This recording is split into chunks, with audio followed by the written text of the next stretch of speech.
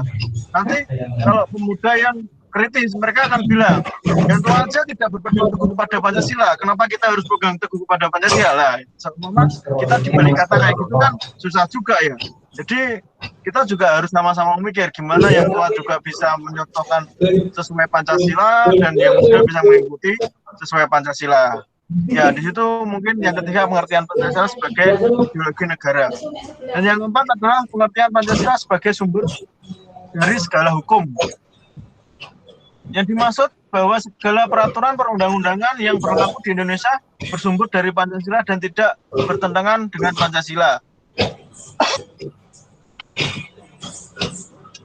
Ya, mungkin di situ sebelum adanya undang-undang atau peraturan UUD yang ada sekarang yang terperinci setiap kejadian atau setiap masalah sudah ada dalam undang-undang. Mungkin dulu mereka dalam Pancasila itu sudah ada sumber segala hukum ya. Mungkin di situ dari Pancasila kan ada poin-poinnya ya, atau namanya butir-butir. Nah, di situ secara tidak langsung sudah ada hukum-hukum. Dari hukum yang sekarang tercipta tuh bisa jadi menurut pandangan saya mereka bercermin kepada Pancasila ya, kepada 5 sila yang ada tadi. Jadi mereka tidak hanya sekedar membuat hukum sesuai keinginan mereka. Hukum dibuat juga bersama renungan mesti orang-orang banyak ya. Jadi hukum itu tidak dibuat dari satu orang atau dibuat yang buat bukan hanya presiden, tapi mungkin juga ada perwakilan dari rakyat atau mungkin dari perwakilan dari masyarakat, nah, kayak gitu. Makanya Pancasila sebagai sumber dari segala hukum. Jadi hukum itu tidak semena-mena menurut kemauan mereka pribadi, tapi mereka berkaca terhadap Pancasila. Jelasnya ya, mungkin 4 tadi pengertian Pancasila menurut masing-masing ya. Dan sekarang adalah Pancasila sebagai era prakemerdekaan. Mungkin akan Mas Adrian, ya betul. Ya, mungkin akan dijelaskan dengan anggota kelompok yang lain ya. Jangan. Ya Pak, ini proses dengan sendiri nanti yang presentasi. Oke. Yang kemerdekaan dilanjutkan oleh rekan saya, Mbak Nabila. Silakan Mbak Nabila, waktu dan tempat saya persilahkan. Oke, saya lanjutkan. Pancasila era prakemerdekaan. Indonesia pada abad ke-7 Masehi itu sudah muncul kerajaan seperti Kerajaan Kutai, Mataram kuno, Sriwijaya, Singosari, dan lain-lain. Nah, pada masa kerajaan ini, istilah Pancasila itu dikenali pada buku Nagara Kertagama, karangan Prapanca, dan buku Sutasoma, karangan Empu Tantular. Dalam buku tersebut, istilah Pancasila itu mempunyai arti berbatu sendi yang 5, yaitu yang pertama tidak boleh melakukan kekerasan, yang kedua tidak boleh mencuri, yang ketiga tidak boleh berjiwa dengki, yang keempat tidak boleh berbohong, yang kelima tidak boleh mabuk minuman keras. Lalu pada pertengahan abad ke-16 itu Indonesia mulai kedatangan penjajah Belanda, Jepang, Spanyol, Inggris, dan lain-lain. Nah, kolonialisme ini tuh dapat merusak jiwa bangsa yang dijunjung berabad-abad. Kayak kekuatan setiap daerah. Waktu tanggal 28 Oktober 1928 itu muncul Sumpah Pemuda yang membangkitkan kembali jiwa bangsa yang terpendam oleh kolonialisme. Lalu Soekarno mulai memikirkan jiwa bangsa Indonesia sebagai dasar negara Indonesia setelah merdeka. Lalu pada tanggal 29 April 1945 itu dibentuk BPUPKI yang dibentuknya itu oleh Jepang. BPUPKI itu kepanjangannya Badan Penyelidik Usaha-Usaha Persiapan Kemerdekaan Indonesia. Pada sidang pertama BPUPKI yang dihadiri oleh 67 orang, itu berlangsung pada tanggal 29 Mei sampai 1 Juli 1945. Itu membahas tentang rumusan dasar negara. Dan ada 3 tokoh kemerdekaan yang mengusulkan pendapat dasar negaranya. Yang pertama yaitu Muhammad Yamin pada tanggal 29 Mei mengusulkan 5 dasar negara yaitu pri kebangsaan, pri kemanusiaan, pri ketuhanan, pri kerakyatan, dan kesejahteraan rakyat. Yang kedua Pak Sutomo pada tanggal 30 Mei itu mengusulkan 5 dasar negara juga, persatuan, kekeluargaan, keseimbangan lahir batin, musyawarah, dan keadilan rakyat. Yang ketiga Pak Soekarno pada tanggal 1 Juni terakhir sendiri itu mengusulkan 5 dasar negara, nasionalisme, yang kedua pri kemanusiaan, yang ketiga mufakat atau demokrasi, yang ketiga ketuhanan. Lalu ini itu belum disetujui karena ini kan masih jadi setelah itu lalu dibentuklah panitia 9 yang diketuai oleh Pak Soekarno. Nah, waktu oleh Bapak Soekarno ini panitia 9 berhasil merumuskan rancangan mukadimah atau pembukaan yang dinamakan Piagam Jakarta yang disebut juga Piagam Jakarta Charter. Pada sidang kedua BPUPKI tanggal 10 sampai 17 Juli itu putusan Piagam Jakarta itu isinya begini. Yang pertama ketuhanan dengan kewajiban syariat Islam. Kedua kemanusiaan yang adil dan beradab. Yang ketiga persatuan Indonesia. Hikmat kebijaksanaan dalam permusyawaratan perwakilan.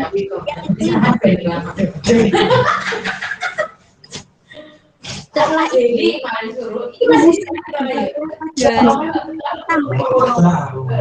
tentang oleh karena di Indonesia kan ada banyak. Jadi setelah itu dengan kesadaran dan terjadi negosiasi mengganti pertama itu diganti dengan bunyi ketuhanan yang Maha Esa. Ya, dilanjutkan oleh Mas Andrian lagi.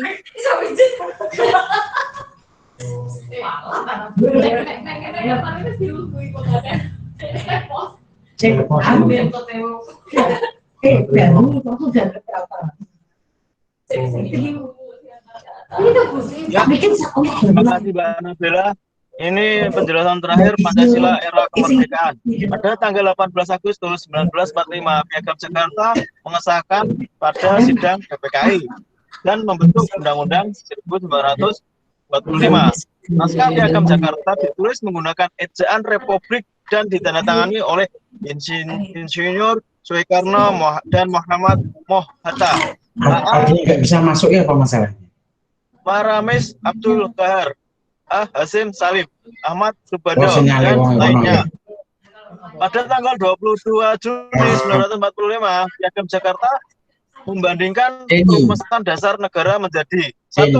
Ketuhanan yang Maha Esa, 2. Kemanusiaan yang adil dan beradab, 3. Persatuan Indonesia, 4. Kerakyatan dipimpin oleh hikmat kebijaksanaan dalam permusyawaratan perwakilan, dan yang kelima keadilan sosial bagi seluruh rakyat Indonesia. Nah, itu Pancasila yang sudah benar-benar sah dan sampai sekarang kita terpampang jelas dalam depan kelas kita atau mungkin depan kantor kita. Di dalam situ ada Pancasila dan sebelah kanan ada Pak Presiden dan sebelah kirinya ada Wakil Presiden.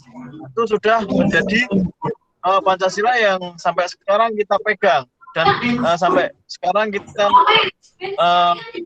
apa ya namanya kokohkan ada dalam jiwa dan raga kita harusnya ya, tapi pada dasarnya tidak Indonesia Pancasila kita juga melakukan itu. Oke, next banget. Oke, itu tadi presentase dari kelompok 1 saya dan rekan saya Mbak Nabila. Mungkin ada pertanyaan, bisa kami buka 2 pertanyaan dulu. Waktu dan tempat kami persilakan. Baik, saya ambil alih dulu ya Mas Adrian. Terima kasih dan tepuk tangan untuk Mas Adrian ya. Karena suasananya daring, jadi tepuk tangannya di dalam hati aja. Baik, untuk mahasiswa yang lain ya, teman-temannya Mas Adrian semua, silahkan memberikan pertanyaan-pertanyaan yang kritis Tentu nanti Mas Adrian juga harus memberikan tanggapan yang singkat, jelas, dan berbobot. Setiap pertanyaan juga mengandung poin, setiap jawaban juga mengandung poin. Harapan saya pertanyaan yang diberikan adalah pertanyaan yang kritik, pertanyaan membangun, bukan pertanyaan yang menjatuhkan. Sesuai dengan permintaan dari Mas Adrian, pada kesempatan hari ini untuk tahap pertama dibuka sesi pertama dengan 2 penanya. Silakan yang mau bertanya dulu. Saya Pak. Agus ya, Silahkan. silakan. Pertanyaannya harus Terima izin kasih. sama saya ya. Oke, saya Ya, persilakan terima kasih. untuk Adis. Terima kasih Pak Samsi atas waktunya. Jadi saya mau menanyakan satu pertanyaan, yakni pertanyaannya, bagaimana cara kita sebagai generasi milenial bisa mengamalkan nilai-nilai Pancasila dan mengayomi Pancasila pada era masa saat-saat ini, di mana sudah kita ketahui bahwasanya kita berada di masa globalisasi yang pada kenyataannya teknologi sudah berkembang sangat pesat. Seperti itu Pak pertanyaan saya. Baik, pertanyaan yang sangat bagus. Sementara untuk pertanyaan ini saya simpan dulu ya. Oke, Dicatat Pak, terima kasih. Mbak Nabil atau mungkin Mas Adrian di kelompok 1. Dicatat, kemudian sambil menunggu penanya berikutnya. Bentar, Pak Nur Samsi. Mbak Ya. Adis, jadi inti pertanyaannya jenengan itu gimana caranya kita sebagai pemuda sekarang menanamkan Pancasila kepada generasi milenial gitu ya Mbak Adis? Bagaimana kita kurang lebih seperti itu Mas, Kurang lebih kayak seperti itu, Mas mengawalkan. Adrian. Silakan nanti jenengan memberikan tanggapan atas pertanyaan dari saudari Adis. Silakan untuk penanya berikutnya.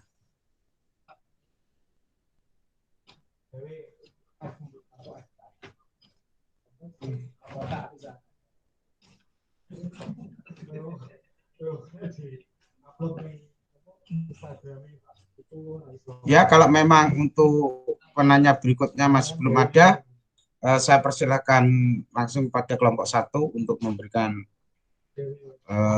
jawabannya singkat, padat, dan jelas. Inti kesimpulannya dari pertanyaan itu bahwa Pancasila itu adalah sebuah ideologi yang bisa diterapkan sepanjang masa, up to date, meskipun untuk generasi milenial. Intinya seperti itu. Tolong dijabarkan untuk kelompok 1, silakan.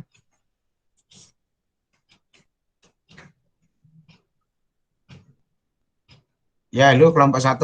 Oke, terima kasih Pak Nur Samsi. Ya, monggo. Oh, mungkin gini ya Mbak Adis. Dari pendapat saya pribadi ya, itu mungkin caranya tuh sebenarnya gini. Tanamkan dulu Pancasila tersebut kepada diri kita dulu, pribadi dulu. Sebelum kita akan menanamkan Pancasila terhadap generasi milenial sekarang. Nanti susahnya kalau jenengan sendiri tidak mempunyai jiwa atau raga Pancasila, jenengan akan menanamkan ke orang lain, itu akan percuma, Anda akan ditertawakan. Menurut saya kayak gitu Mbak Adis ya. Mungkin caranya gitu. Setelah kita memiliki jiwa atau raga Pancasila, kita baru mengkoordinir pemuda milenial sekarang ya, atau generasi sekarang dengan cara untuk saat ini aktivitasnya adalah cara dengan ngopi. Mereka kan mungkin sering ngopi ya, ngasih pengetahuan atau motivasi tentang Pancasila. Pancasila tuh kayak gini-gini. Jadi kita tidak harus langsung mengejudge orang itu langsung kamu harus Pancasilais, harus Pancasilais. Tidak harus gitu Mbak Adi. Tapi kita secara perlahan dengan kita berbaur dengan komunitas mereka dulu. Kita membaurkan diri. Tanpa kita tidak membaurkan diri, mereka tidak akan bisa masuk ke apa yang kita akan masukkan ke mereka. Jadi pada intinya kita masuk dulu, baru kita masukin. Padanya itu adanya kayak gitu, Mbak Adis. Bisa dimengerti Mbak Adis? Ya mungkin bisa ditambahkan Saudari Mbak Nabil ya. Halo. Ya, kalau dari saya sendiri, seperti contoh tidak merendahkan atau mencemooh agama atau pemeluk agama lain. Jadi kita harus mempunyai toleransi antar umat agama. Kan gitu kan bisa menciptakan keadilan, kenyamanan bagi setiap orang. Begitu saja pendapatnya. Ya, jawaban yang sangat bagus tentunya dari kelompok 1. Pada intinya bahwa generasi milenial itu diharapkan adalah sebuah generasi yang menerapkan toleransi yang tinggi, berpegang teguh kepada Bhinneka Tunggal Ika yang sudah menjadi sebuah konsensus bersama dari para pendiri negara kita, bahwa kita tentu memberikan sebuah kepercayaan yang penuh bahwa dasar negara ini adalah dasar negara yang selalu berlaku untuk sepanjang masa, termasuk untuk generasi milenial itu sendiri. Generasi milenial itu adalah generasi yang era-era teknologi. Tentu dikatakan milenial tentu harus menguasai teknologi.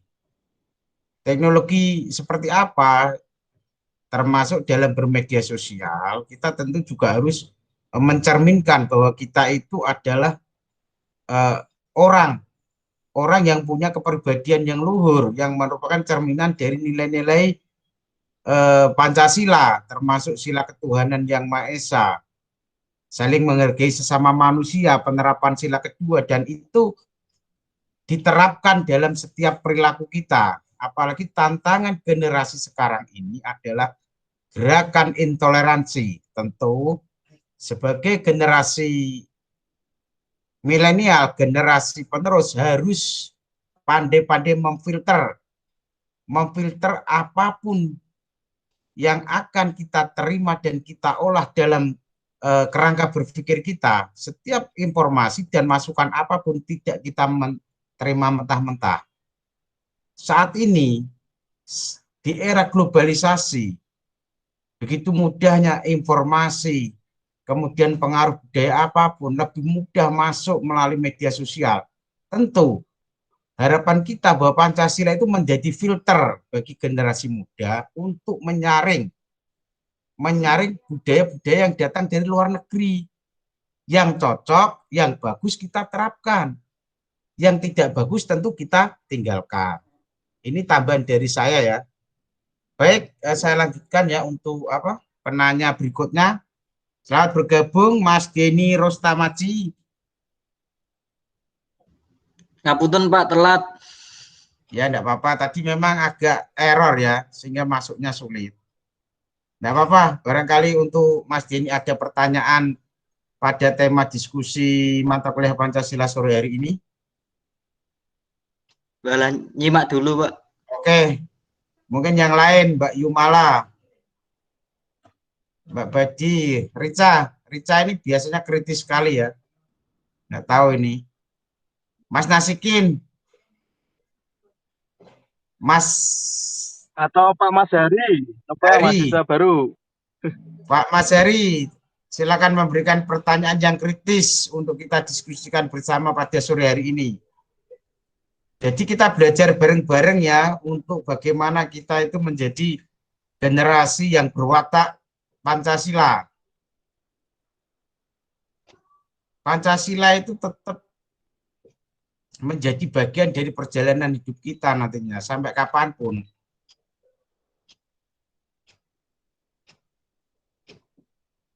Mungkin kelompok 2 bisa presentasi dulu Pak, baru pertanyaan. Baru syarat pertanyaan ini kurang, paling tidak ada 2 orang penanya ini. Tolong yang lain ya, dijapri untuk suruh bertanya. Kita coba untuk membiasakan melakukan sebuah seminar secara virtual ya. Anggaplah ini sebagai sebuah pembelajaran dalam skup yang kecil. ketika nanti jenengan melakukan sebuah seminar virtual yang kemudian bisa dikonsumsi oleh publik semua, jenengan menjadi sudah biasa. Silakan menyusun pertanyaan yang bagus, kemudian yang kritis, dan yang paling penting tidak keluar dari pembahasan. Materinya seputar sejarah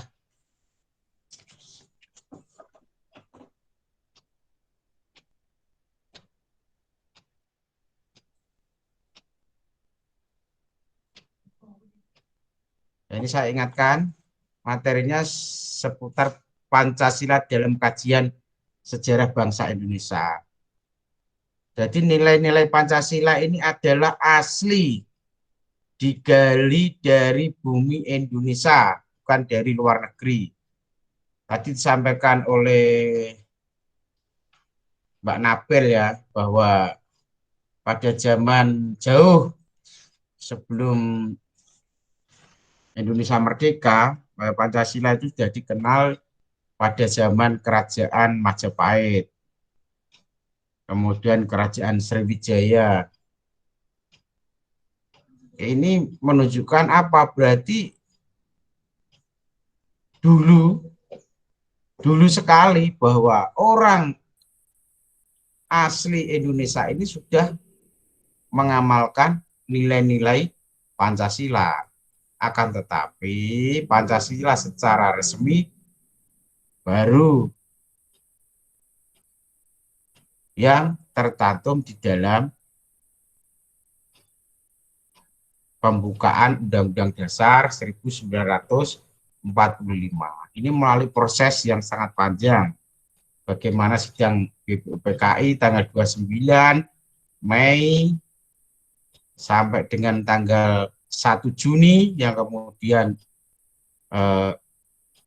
diperingati sebagai hari lahirnya Pancasila, dan kemudian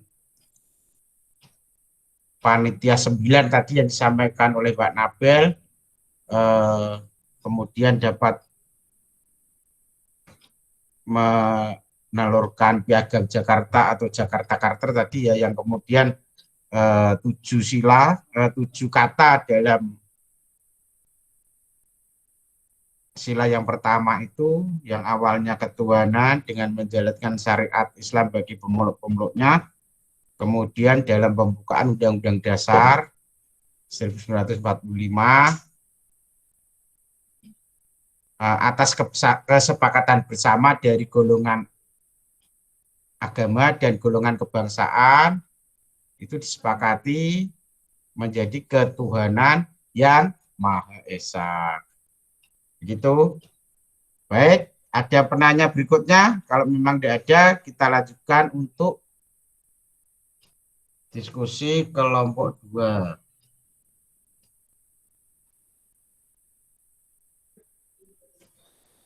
Bagaimana?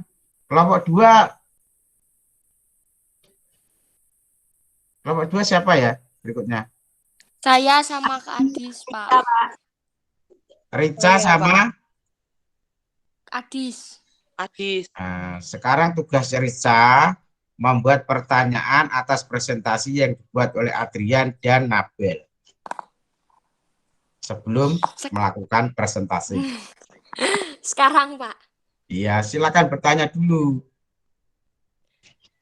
Ya, saya semoga ini tidak melenceng ya, Pak. Saya takut Enggak melenceng. apa-apa, pertanyaan apapun silakan, yang penting tidak keluar dari materi yang kita diskusikan. Kalau toh keluar, nanti tentu saya akan membantu untuk memberikan jawaban. Silakan dilanjutkan. Sekarang saya mau bertanya lah. Tadi pertanyaannya Kak Adis kan membahas tentang untuk masyarakat yang sekarang di era globalisasi atau era modern. Nah, pertanyaan saya, bagaimana dengan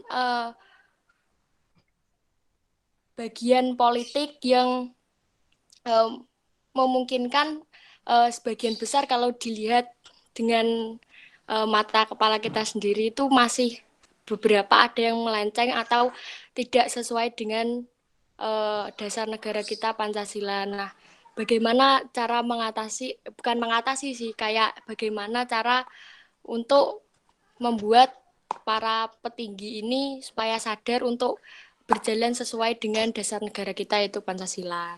Seperti itu. Gitu, Pak. Ya, kelompok 1 bisa dipahami pertanyaan dari teman kalian, Rica. Kelompok 1. Kelompok 1 bisa dipahami maksud pertanyaan dari Rica. Oh, berarti gini Mbak Rita ya, jenengan tuh gimana caranya para politisi atau pemerintahan yang sekarang bisa berpegang teguh terhadap Pancasila gitu Mbak Rita ya? Ya, kira-kira mungkin Mas seperti itu Andrian. maksud dan Kurang lebih seperti itu. apa yang menjadi maksud dari pertanyaannya Rica mungkin seperti itu Mas Adrian garis besarnya ya. Silakan ditanggapi Mas Adrian atau Nabel dulu lah yang nanggapi. Oke, silakan Mbak Nabel.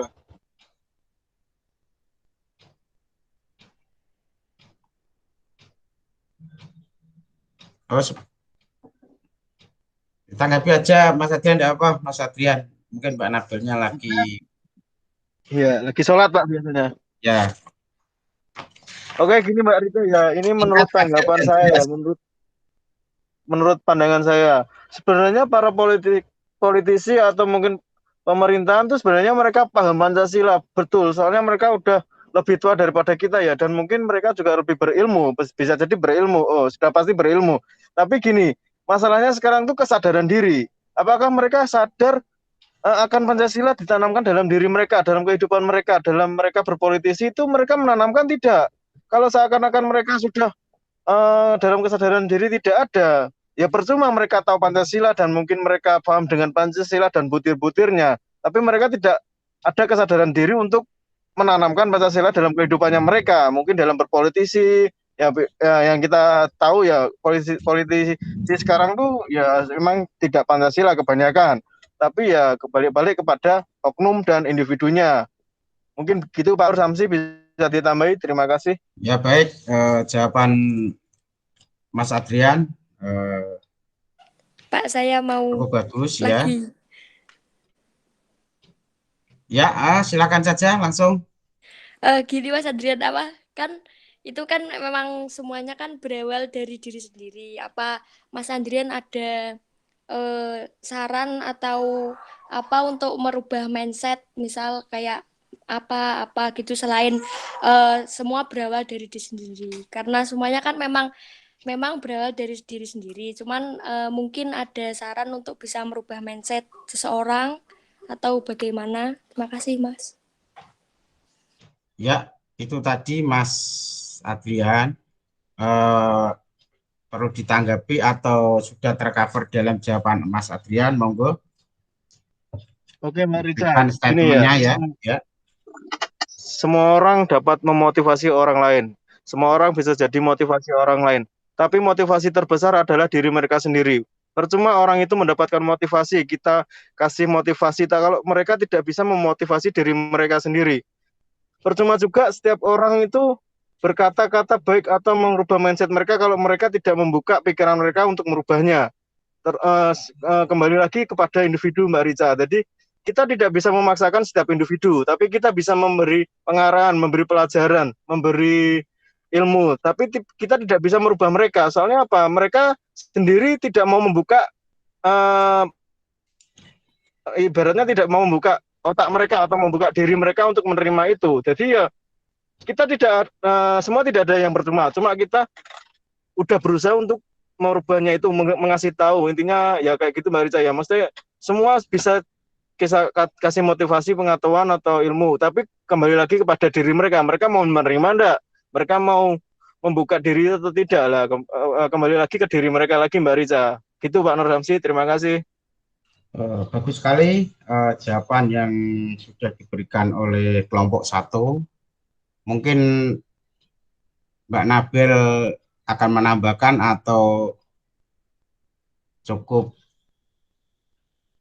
hanya apa yang disampaikan oleh Mas Adrian ya. Jadi saya tambahi, pada prinsipnya betul apa yang disampaikan oleh Saudara Adrian, bahwa tentunya setiap warga negara itu harus paham betul apa yang dimaksud dengan Pancasila itu sendiri. Paham dalam arti selain dia menghafalkan, dia juga harus mengetahui nilai-nilai yang ada di dalam sila-sila itu. Mulai sila pertama sampai kemudian sila kelima. Itu saling menjiwai antar sila itu. Sila pertama, kedua, dan ketiga, keempat, kelima itu adalah satu kesatuan yang saling menjiwai. Dia tidak bisa berdiri sendiri-sendiri. Ketika manusia-manusia Indonesia, setiap warga negara Indonesia itu percaya kepada Tuhan Yang Maha Esa, percaya dalam arti tidak hanya percaya saja, tapi juga bertakwa, menjalankan segala perintahnya dan menjauhi segala larangannya, tentu ini akan memberikan imbas kepada kemanusiaan yang adil dan beradab, saling menghargai sesama manusia. Tentunya kalau kita sudah menghargai sesama manusia, persatuan dan kesatuan akan selalu terjaga. Orang Indonesia adalah orang yang suka bermusyawarah dalam menyelesaikan setiap persoalan. Ini sudah ada sejak zaman dahulu. Tentunya ketika musyawarah mufakat telah dilaksanakan dengan baik oleh setiap orang yang ada, para stakeholder untuk menyelesaikan sebuah persoalan, tentunya ketika masing-masing itu sama satu pendapat, tentu mereka semua akan mendapatkan sebuah keadilan. Keadilan dalam arti keadilan sama-sama mendapatkan kesempatan yang sama. Indonesia adalah negara yang sangat majemuk, pluralis.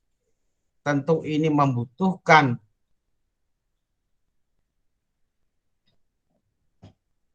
para generasi muda, atau tadi kalau Mbak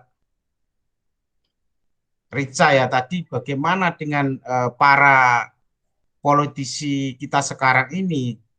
Betul juga apa yang disampaikan oleh Saudara Adrian, bahwa pada dasarnya setiap warga negara, termasuk mereka yang saat ini ada di berbagai elemen organisasi, baik itu di partai politik maupun organisasi sosial kemasyarakatan, organisasi kepemudaan, mereka sebenarnya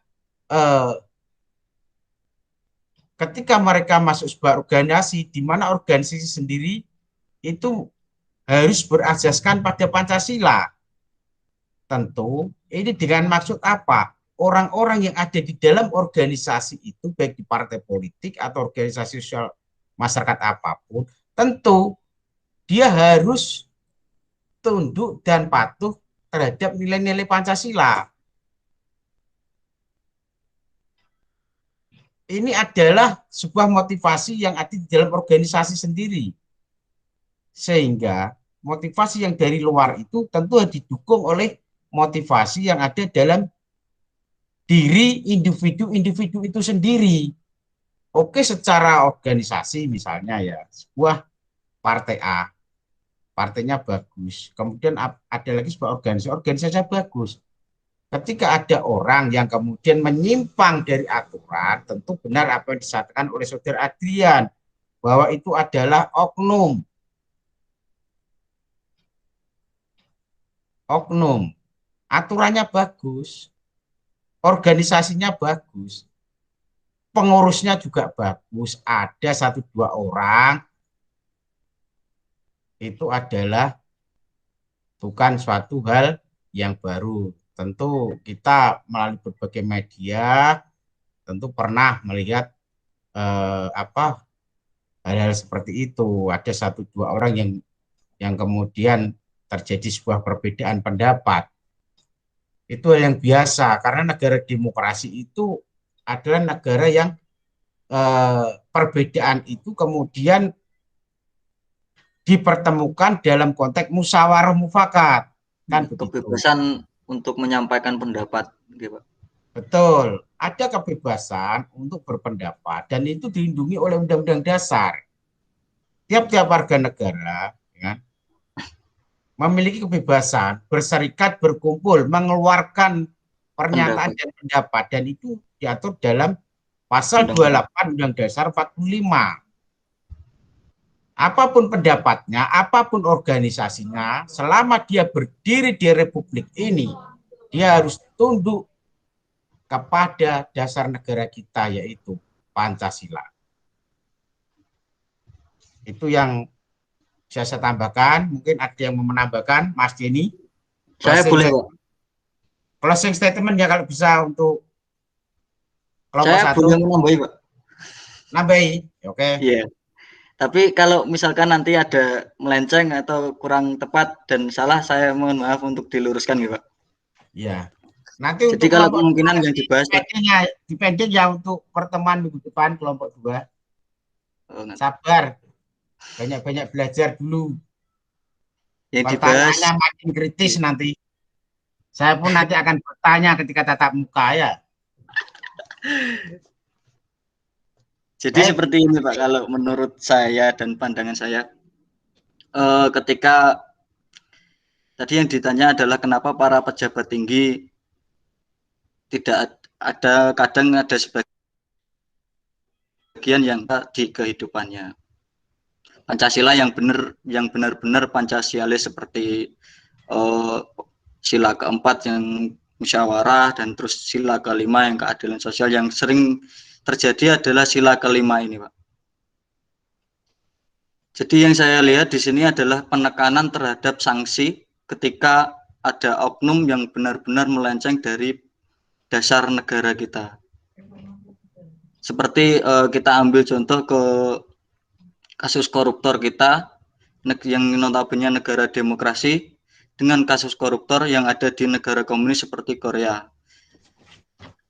Korea dan Cina tegas menghukum para koruptor dengan hukuman mati. Sedangkan di Indonesia, ya secara logika manusia ya mereka sudah mendapatkan untung banyak dari korupsinya dan mereka hanya dihukum beberapa tahun. Mungkin seperti itu, Pak. Dipertegas lagi tentang sanksi pelanggaran jika ada pelanggaran tadi.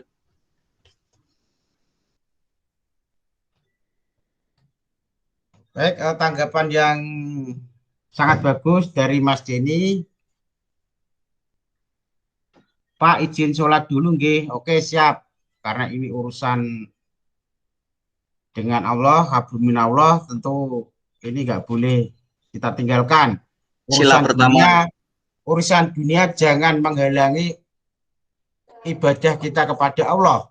Bagaimana Al-Quran dalam surat Al-Imran 112 bahwa manusia itu selain berhubungan secara horizontal hablum minanas, dia juga hablum minallah. Ini harus ada keseimbangan. Akan tetapi hubungan horizontal dengan Allah itu harus diutamakan. Kalau yang belum sholat silakan sholat dulu ya.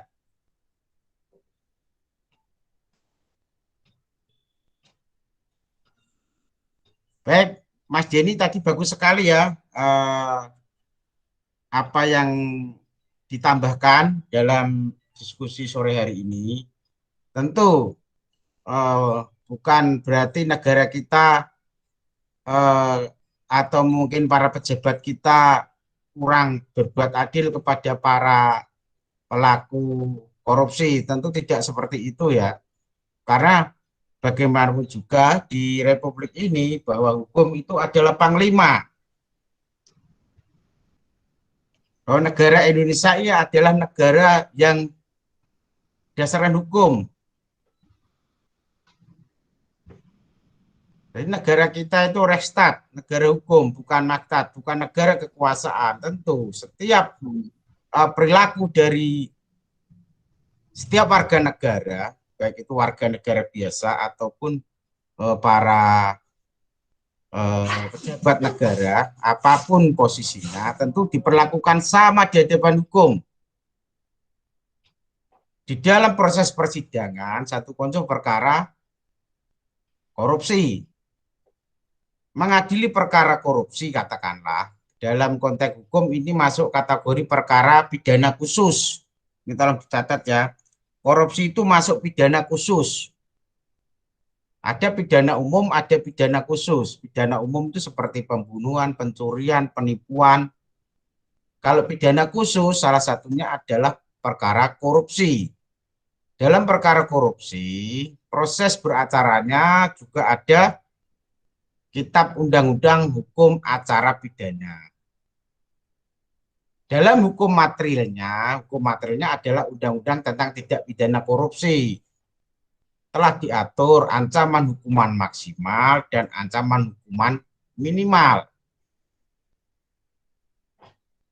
Tentu ini menjadi dasar daripada proses pemeriksaan perkara tentunya nanti, bahwa pelaku tindak pidana korupsi ini akan dijatuhi vonis berapa tahun. Tentunya ini juga sesuai dengan kadar kesalahannya. Ada beberapa pertimbangan, kalau saya pelajari dan saya baca dari berbagai referensi ya, hukuman berat ringannya itu bisa didasarkan kepada jumlah uang negara yang dikorupsi. Kemudian ada nggak kemudian setelah dia melakukan tindak pidana korupsi dia menyesal dalam konteks tidak hanya diucapkan dengan kata-kata, tapi juga dilakukan dalam tindakan. Misalnya, si A sudah melakukan korupsi uang negara 100 juta. Maka bentuk penyesalannya apa? Bentuk penyesalannya adalah mengembalikan kerugian negara yang sudah dilakukannya. Nah, ketika kerugian negara ini sudah dikembalikan, tentu ini akan berpengaruh terhadap berat ringannya hukuman. Tentu ini berbeda dengan mereka yang korupsi dengan jumlah yang besar dan tidak pernah mengembalikan keuangan negara. Jadi, untuk setiap warga negara, apapun status sosialnya, di dalam hukum Indonesia tentu akan diperlakukan sama. Indonesia mengandung asas legalitas hukum, equality before the law. Adanya persamaan setiap warga negara Indonesia di hadapan hukum. Berbicara tentang keadilan, tentu ini akan menarik ketika kita kemudian mencoba untuk mencari sebuah formulasi keadilan yang bagaimana yang kemudian dikehendaki oleh Pancasila. Tentunya keadilan yang dikehendaki oleh Pancasila adalah keadilan yang bermartabat. Tolong ini dicatat ya. Keadilan yang bermartabat itu seperti apa? Keadilan yang bermartabat itu keadilan yang tentunya diambil kemudian dihasilkan dari nilai-nilai yang terkandung dalam Pancasila. Tentunya setiap warga negara dan juga para pengambil keputusan tentu harus mengambil nilai-nilai Pancasila ini sebagai sebuah pertimbangan untuk mengambil keputusan apapun. Pancasila adalah jiwa bangsa kita. Dalam bahasa Jerman, Volksgeist. Apa itu jiwa bangsa? Tentu ini harus menginspirasi kita. Jiwa bangsa yang seperti apa yang harus kita miliki? Yaitu jiwa bangsa yang mengedepankan nilai-nilai yang luhur. Nilai luhur itu seperti apa? Nilai-nilai luhur adalah tentu harus menjadikan kita sebagai manusia-manusia yang berbudi luhur. Seperti apa manusia yang berbudi luhur? Manusia yang selalu bertakwa kepada Tuhan Yang Maha Esa. Manusia yang saling menghormati sesama manusia. Manusia yang kemudian bersama-sama menjaga kemakmuran, kebahagiaan untuk seluruh warga negara Republik Indonesia. Itu yang tambahan dari saya, Mas Adrian dan juga Mbak Nabel. Barangkali untuk Mas Adrian akan memberikan closing statement pada diskusi sore hari ini. Untuk diskusi kelompok 2, karena waktunya juga sangat terbatas, nanti saya tunda untuk minggu depan. Ya, minggu depan disiapkan materi. Tentu lebih menarik karena tatap muka, bukan berarti yang lewat virtual kurang menarik. Tetap sangat menarik dan luar biasa apa yang disampaikan tadi oleh rekan kalian Adrian dan Nabel, dan juga pertanyaan maupun tambahan-tambahan statement dari teman-teman kalian sangat luar biasa. Mudah-mudahan jenengan akan menjadi mahasiswa-mahasiswa yang terbiasa dengan pertanyaan-pertanyaan dan statement-statement yang kritis. Baik, Mas Adrian, saya persilakan untuk closing statement-nya. Oke, terima kasih Pak Nur Samsi. Mungkin titipan dari saya hanyalah gimana ya, jadilah diri Anda sendiri untuk memotivasi diri Anda sendiri. Jadikan itu motivasi yang sangat besar bagi diri Anda sendiri. Jangan menergantungkan diri kita kepada orang lain. Karena orang lain belum tentu ada untuk kita terus. Pada intinya kita harus semangat, pantang menyerah. Jiwa Pancasila harus kita belajar tanamkan kepada diri kita masing-masing, terutama pada diri saya sendiri. Terima kasih Pak Nur Samsi. Selamat sore. Selamat sore, Mas Adrian. Super sekali statement Mas Adrian pada sore hari ini. Tentu itu harus menjadi bahan pemikiran juga untuk mahasiswa yang bergabung pada perkuliahan sore hari ini. Baik, sebelum perkuliahan sore hari ini saya akhiri, saya akan melakukan absensi dulu. Absensi dulu ya.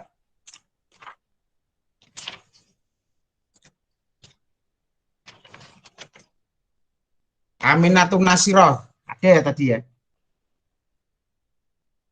Ada Aminatul Nasiroh. Namanya ada ini tapi nggak bunyi. Nah ini Aminatul Nasiroh. Halo Mbak Aminatun. Maaf Pak Nur Samsi, saya baru bisa gabung lagi. Soalnya Ya. habis antri. Oh enggak apa-apa. Habis sholat asar. Ya habis antar barang. Oh iya, besok kalau mau gabung sholat dulu ya, sholat asar. Kepentingan akhirat harus didahulukan ya. Iya Pak. Adrian masuk. Denny Rostamaji. Samsi, maaf saya telat. Oh, enggak apa-apa. Sebagai generasi Pancasila, saya selalu membuka pintu maaf untuk siapapun ya. Terima kasih Pak. Ya. Mas Dodi, masuk ya, saya absen. Sofi Kurniawan enggak masuk ini ya?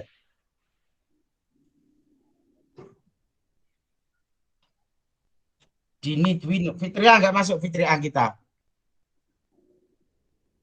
Halo, Fitri Agita, kosong ya. Mas Duki, tumben ini nggak masuk Mas Duki ini.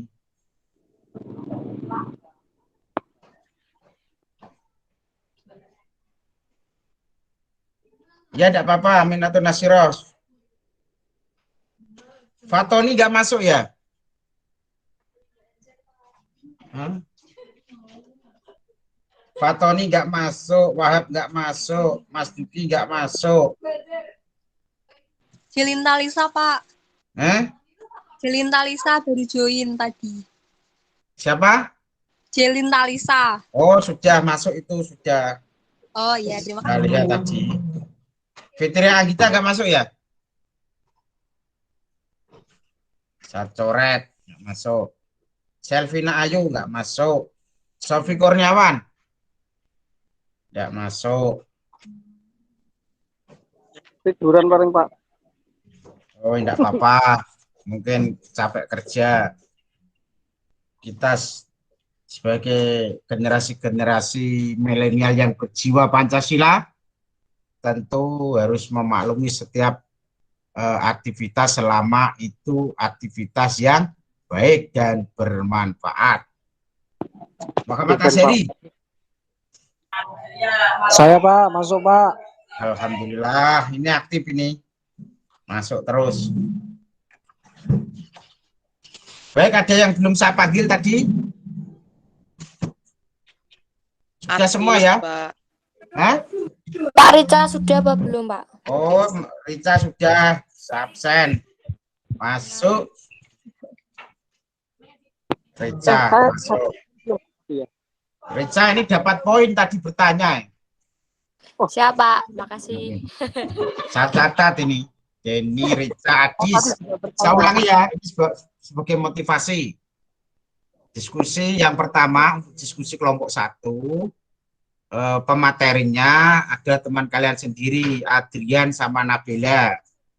Penanya pada sore hari ini, Saudara Adis dan Saudari Rica.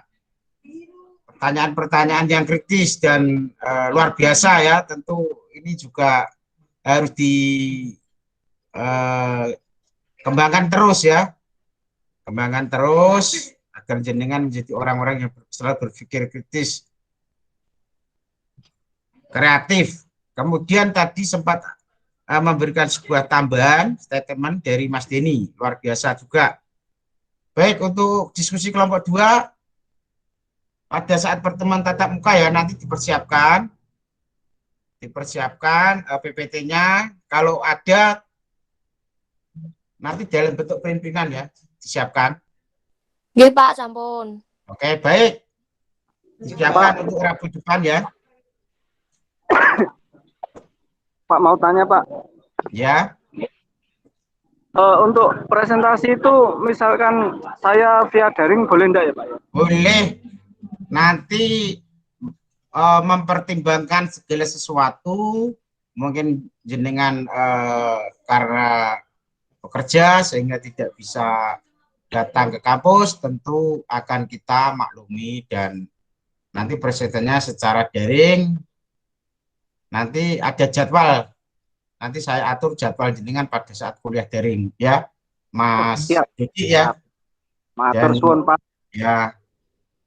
Baik, nanti yang yang bisa prestasinya di daring nanti bisa jabri saya, tentu akan saya atur jadwal pada saat kuliah daring.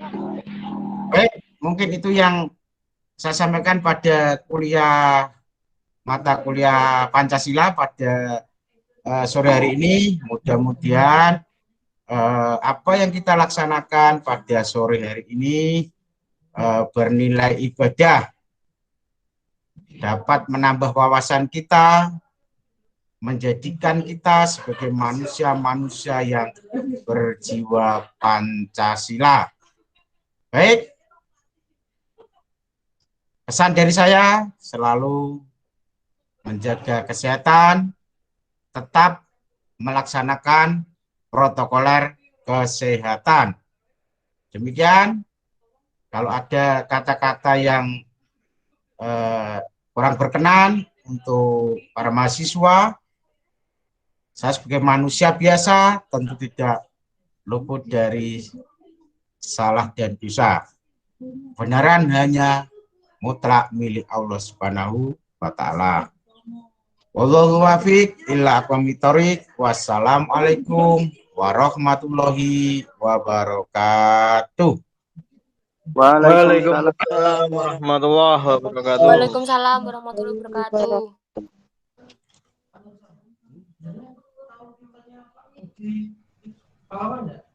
Waalaikumsalam warahmatullahi wabarakatuh. Terus caranya keluar. Iya, hentikan presentasi.